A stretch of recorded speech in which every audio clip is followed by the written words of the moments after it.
Hello, my friends. I hope you're doing great today. Let me ask you a question.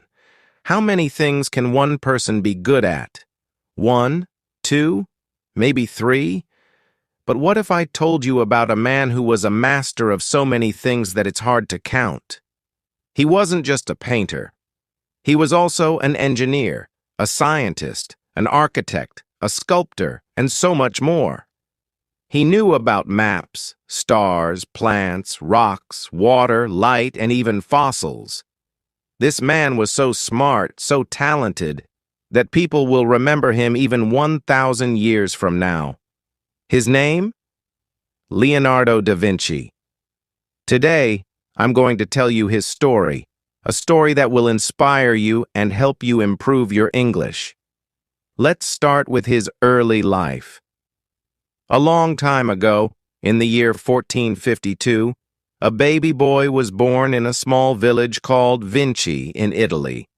His name was Leonardo di Ser Piero da Vinci, which means Leonardo, the son of Piero from Vinci. Leonardo's father, Piero, was a wealthy man. His mother, Caterina, was a poor woman.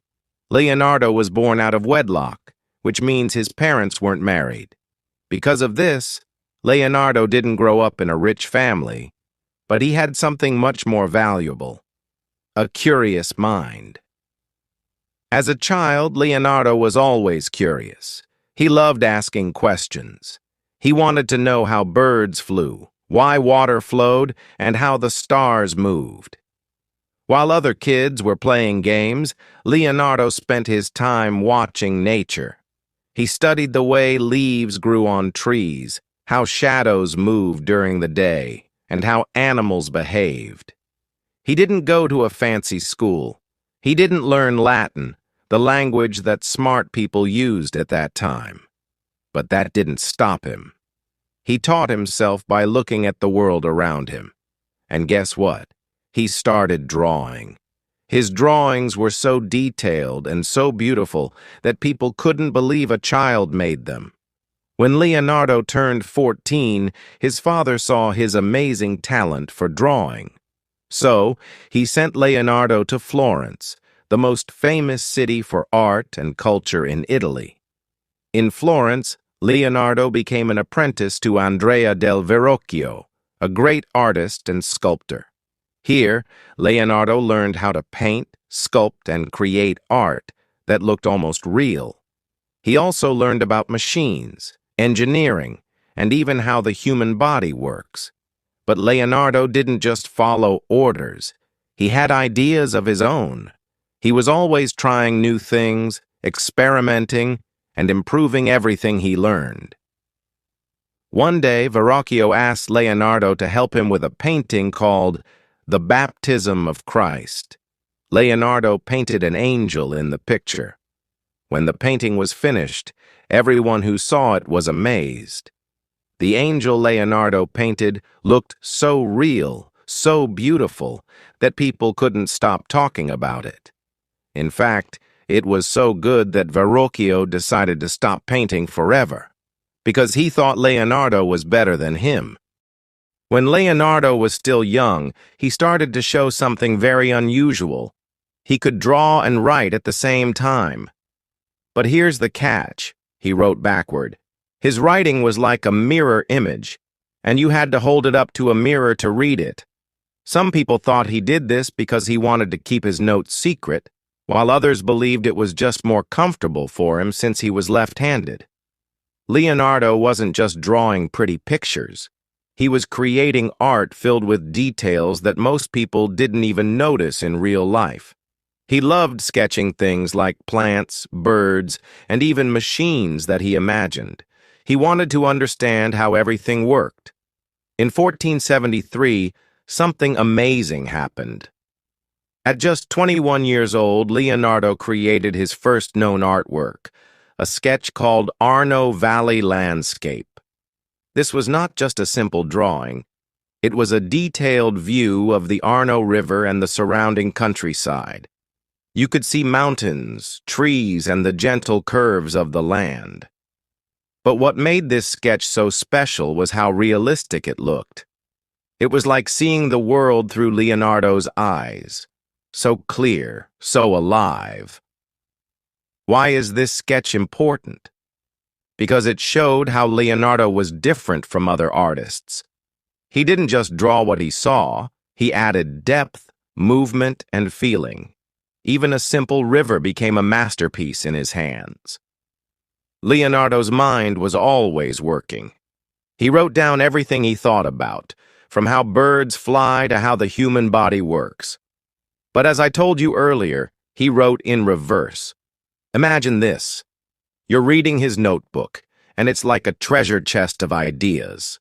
He sketched flying machines, bridges, and even designs for weapons. People today still wonder, how could one man think of all this? He also wrote about nature. For example, he would look at a tree and explain why its branches grow in a certain pattern.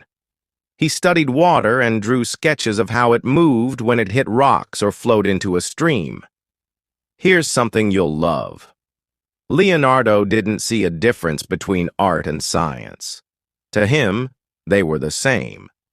When he painted a bird, he didn't just draw its feathers. He studied how its wings moved. He wanted to know why birds could stay in the air. He even wrote ideas for flying machines that looked like giant bird wings. One of his notes said, "Once you have tasted flight, you will forever walk the earth with your eyes turned skyward." Even though airplanes wouldn't be invented for hundreds of years, Leonardo was already dreaming about humans flying. Back in Florence, Leonardo continued working with Verrocchio. People started talking about him. They said, "This young man is not just an artist, he's a genius." Leonardo loved drawing faces. He had a special gift for showing emotions in his paintings. A smile wasn't just a smile. It could be happy, shy, or mysterious. People felt connected to his art because it seemed alive. He also loved experimenting. Sometimes he would mix his own paints or try new techniques. Leonardo wasn't just drawing and painting. He was also learning. He wanted to know everything about the world. For example, he studied anatomy by dissecting animals and even human bodies. He wanted to know how muscles and bones work together. He looked at the stars and tried to understand how they moved. He drew maps that were so accurate, people used them for years. Leonardo wasn't afraid to ask big questions. Why do plants grow the way they do? Why does water flow faster in some places? How do the human heart and lungs work? Around this time, Leonardo started making sketches for inventions that no one had ever seen before. He drew designs for 1. Flying machines. He imagined a device with wings like a bird that could carry a person into the air. 2. Bridges. He designed lightweight bridges that could be built quickly for armies to cross rivers. 3. Weapons. He even thought of ideas for war machines, like giant crossbows. Leonardo didn't just want to create things, he wanted to improve the world. By the time Leonardo reached his mid-20s, people in Florence knew his name. But this was just the beginning of his incredible journey. He was more than just an artist. He was a man who dreamed of the impossible. His ability to mix art, science, and engineering made him unique. He didn't just live in his time, he was far ahead of it. As Leonardo's fame grew, rich and powerful people started asking him for work. One of his biggest supporters was Lorenzo de' Medici, the ruler of Florence. Lorenzo sent Leonardo to Milan in 1482 to work for the Duke of Milan, Ludovico Sforza. Now, why did Ludovico want Leonardo? It wasn't just for paintings. He wanted Leonardo to design weapons, build fortresses, and create machines for his army. Leonardo wrote a letter to Ludovico, listing all the things he could do.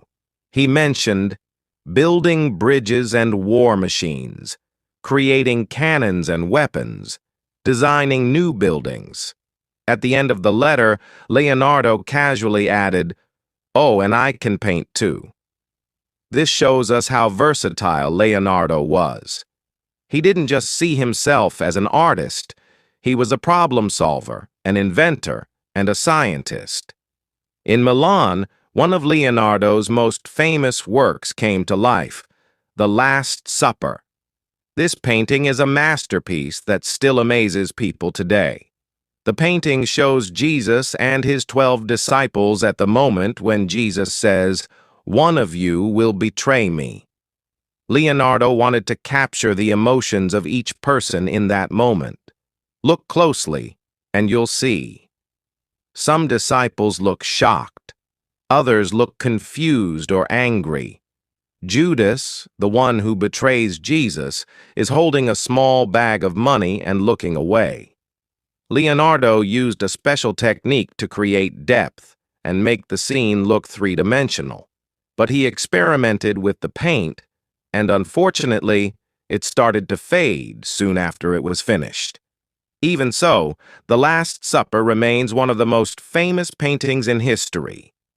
While in Milan, Leonardo didn't just paint. He kept exploring science, engineering, and anatomy. He believed that to create perfect art, you had to understand what was beneath the skin. This is why his paintings look so realistic. He knew how the body moved and how light and shadow fell on it. In 1503, Leonardo began working on his most famous painting, the Mona Lisa. This portrait shows a woman with a mysterious smile. People have been trying to figure out her expression for centuries. Is she happy? Sad? Thinking about something? Leonardo spent years perfecting the painting. He used a technique called sfumato, which made the edges of her face soft and blurred, giving her a lifelike appearance. What's amazing is that Leonardo carried this painting with him everywhere he went. It was very personal to him, almost like a part of his soul. Leonardo filled thousands of pages with sketches, ideas, and notes. He wrote about how the human eye works, the flow of water and air, machines that could lift heavy objects. He also wrote small thoughts like, "Learning never exhausts the mind. Simplicity is the ultimate sophistication." His notebooks were like windows into his brilliant mind. Even today, people study them to understand how he thought. Leonardo didn't stay in one place for long. After Milan, he traveled back to Florence and worked on projects for kings, dukes, and even the Pope. He kept inventing and experimenting, but not everything he started was finished. Why? Because Leonardo's mind was always moving to the next big idea. He couldn't stop dreaming. In 1516, Leonardo moved to France. The King of France, Francis I, admired him so much that he invited Leonardo to live in a beautiful mansion near his palace. Leonardo spent his final years in France, teaching and sharing his ideas. The king called him the father of all arts and treated him with great respect. On May 2, 1519, Leonardo da Vinci passed away at the age of 67. He died with a notebook in his hand, still dreaming and sketching until the very end. Leonardo da Vinci wasn't just a painter or a scientist. He was a man who showed us that curiosity and hard work can lead to greatness. He taught us to never stop learning and to see the world with wonder. Even 500 years later, his art, ideas, and inventions continue to inspire millions. Leonardo da Vinci's genius extended beyond his paintings. His curiosity about the world, his scientific observations, and his unmatched creativity left a mark on history that remains unshaken. One of Leonardo's most remarkable works is Salvator Mundi, which means Savior of the World. This painting shows Jesus Christ holding a crystal orb in one hand, symbolizing the universe, while making a blessing gesture with the other hand. Why is it so special? Salvator Mundi isn't just a painting. It's a masterpiece of divine and human connection. Leonardo's skill in creating lifelike details is clear in Jesus' serene expression, flowing hair, and glowing eyes. The crystal orb is painted so realistically that it seems to capture and bend light. After Leonardo's death, Salvator Mundi disappeared for centuries. It was rediscovered in 2005, but some experts debated whether it was truly Leonardo's work. Eventually, after much research, most agreed it was authentic. In 2017, Salvator Mundi was sold for $450.3 million, making it the most expensive painting ever sold. This shows the immense value people place on Leonardo's genius. Did you know that one of Leonardo's handwritten notebooks, the Codex Leicester, was sold to Bill Gates in 1994 for a whopping $30,802,500? This notebook contains Leonardo's thoughts on science, especially about water and how it flows. He wrote about rivers, waves, and even how erosion shapes the land. The Codex Leicester isn't just a notebook. It's a window into Leonardo's brilliant mind. It shows how he observed the world and tried to understand its mysteries. Today, Bill Gates occasionally displays it in museums so that people can see and learn from it. Leonardo was ahead of his time in many ways, including his compassion for animals. He believed animals had feelings and intelligence just like humans. Leonardo often refused to eat meat because he didn't want to harm animals. He once wrote, "The time will come when people will look on the murder of animals as they now look on the murder of men." Leonardo hated seeing birds in cages. Whenever he passed a market where birds were sold, he would buy them and set them free. This shows his deep respect for all living things. Leonardo da Vinci wasn't just an artist. He was a scientist who loved to ask questions about the natural world. One of his questions was, why is the sky blue? Leonardo discovered that the sky appears blue because of how sunlight scatters through the air. He wrote about how tiny particles in the atmosphere spread the blue light more than other colors, making the sky look blue to our eyes. Remember, this was centuries before modern science explained the same thing. Leonardo's observations were incredibly advanced for his time. Leonardo was fascinated by the human eye. He called it the window to the soul. Leonardo studied how the lens in the eye bends light to create images. He made detailed sketches of the eye and described how it works, paving the way for future discoveries in optics. For Leonardo, understanding light wasn't just about science. It was about making his art better. By studying light and shadow, he learned how to make his paintings look incredibly real. Even though Leonardo was a genius, he also had a playful side. He loved jokes and riddles. In his notebooks, you'll find funny sketches, like a man with a huge nose or a silly invention that served no real purpose. For Leonardo, laughter was another way to explore life. He believed in balancing hard work with moments of joy and curiosity. Leonardo da Vinci wasn't just a man, he was a phenomenon. Even after centuries, his name shines as brightly as ever. He achieved so much in his lifetime that it feels almost unbelievable. But what made him extraordinary wasn't just his talent. It was his curiosity, his passion for learning, and his determination to leave the world a better place. In this final chapter, let's dive into how Leonardo da Vinci's legacy continues to inspire us and what lessons we can learn from his incredible journey. As Leonardo lay on his deathbed on May 2nd, 1519, surrounded by those who admired and respected him, he is said to have spoken his last words.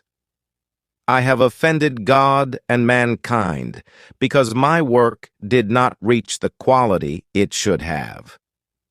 These words show Leonardo's humility. Even after achieving so much, he believed there was more he could have done. This teaches us that true greatness comes with a sense of responsibility and a constant desire to improve. After his death, Leonardo's works, ideas, and notebooks spread across the world. His inventions inspired future scientists and engineers. His art became the gold standard for beauty and realism. His notebooks revealed a mind that was centuries ahead of its time. Many of Leonardo's inventions, such as flying machines, hydraulic pumps, and even designs for robots, inspired future advancements.